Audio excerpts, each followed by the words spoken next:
Magandang araw mga ka-good news. Good news ang balitang ito dahil sa mayroong aksyon ang Kongreso tungkol sa mga illegal na mga pumapasok na mga Chikwa, mga Chinese dito sa Pilipinas kumukuha ng special visa. Narito ang ulat sa UNTV.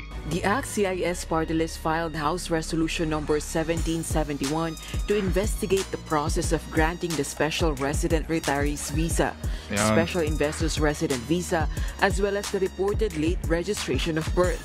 These are possible avenues behind the influx of Chinese nationals in the Philippines. Ayan, yan kasi yan ang sanhi ng bakit nakapwesto si Alice Guo. At hindi lang si Alice Guo yan, meron pang ibang Chinese na nagiging Pilipino di umano dahil sa mga prosesong yan kasi tumatanggap ng bayad yung mga nandyan sa NSO, gumagawa ng birth certificate kahit na hindi dito sinilang sa Pilipinas ang mga inchik na yan.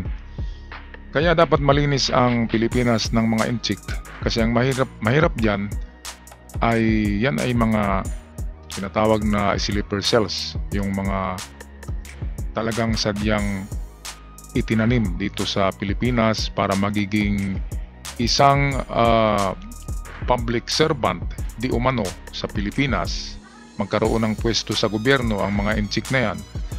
At hindi natin alam na manipulate na nila katulad nitong mga pugo. Nakabili ng ektarya-ektaryang lupa si Alice Guo sa Bamban dahil siya ay isang Pilipino. Kunwari lang na Pilipino, yun pala ay hindi. At nakapagpatayo ng mga negosyo. Connected yan, of course, yung pugo.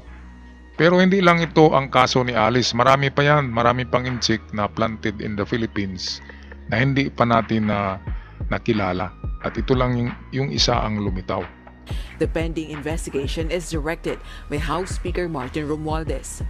Daming mga illegal na mga Chinese nationals dito. Ayan. Na I think we really start to look siguro din sa ating bakuran na ngayon. Totoo yan, totoo. Kung kailangan linisin. Kung kailangan ipauwiin natin yung iba, pauwiin natin Pauwiin, yung iba. ikulong yan. Nagkakaproblema. Based on reports, thousands of Chinese retirees have allegedly been allowed to permanently reside in the country. Furthermore, the lawmaker expressed concern over claims that the Philippine Retirement Authority has been accepting retirees as young as 35 years old since 1991. This age limit was only raised to 50 years old in April 2021. Tapos, retired na at age 35. Saan ka naman nakikita na gano'n na retired at age 35? So we really have to look into this. The House of Representatives aims to invite the Philippine Retirement Authority, Board of Investments, Civil Registrar, and the Philippine Statistics Authority or PSA in its investigation concerning special visas and late birth registration. Yung PSA or dating NSO, National Statistic Office, Philippine Statistic, ano ba yan, yung bago ng PSA.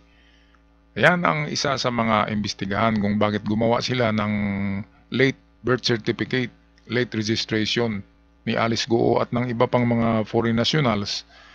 At karamihan pala ay inchik ang nagdagsaan sa Pilipinas.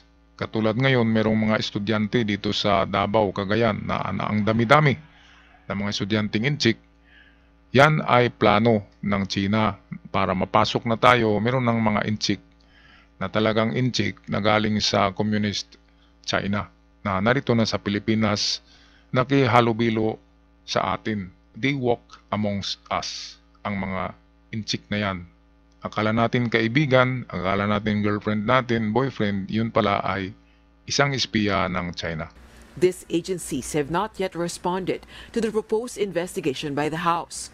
Several lawmakers have expressed concerns over the increasing number of Chinese nationals in the Philippines. Totoo yan. This issue comes amid the country's pressing challenges with China's aggression in the disputed territories in the West Philippine Sea. Walang respeto tong mga Chikwa na to, lalo na itong sa WPS ng mga Coast Guard ng China. Naputulan ng daliri yung isang army.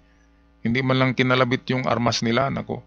Sabi nga ni Orly Mercado, dating Defense Minister, na ang duwag-duwag nyo naman. Bakit hindi nyo rin labanan, tit for tit at fire for fire, tubig sa tubig.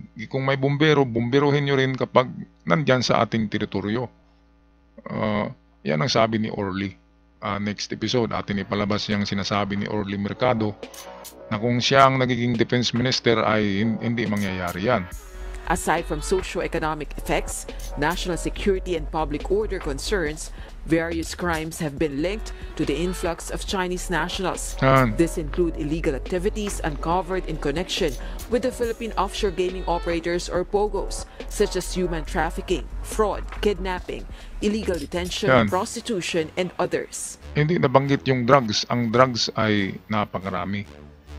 Dito lang sa itong karagatan ng Surigao Strait ay merong hinuhulog dyan na nakasilupin na mga drugs galing China.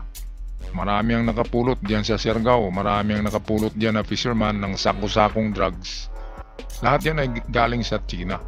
Kaya hindi lang human trafficking, lahat ng bisyo, lahat ng masamang gawain ay nandyan. Ang pugad niyan ay ang mga Pugo buildings kasi nandyan ang mga triads. Ang triads, ang namamahala, yan ang yakuza ng China. Yan ang namamahala sa negosyong Pugo. Kompleto yan, nandyan yung pornography, yung nakikita natin ng mga dating site, nandyan yung mga babaeng nag-BCS, video, video chat sex, yung ganyan. Magagandang babae, pero pala, mga lalaki pala yon. Scam nga yun. Lahat ng scam nandyan sa Pugo Hub. Kaya dapat alisin na yan. Walang nagawa yan sa Pilipinas. Kundi nagiging accessories to that illegal activities or crimes. Rosa Licoz, UNTV News and Rescue. Maraming salamat UNTV sa inyong magandang balita sa araw na ito. At hanggang sa muli, God bless the Philippines. Ingat kayong lahat.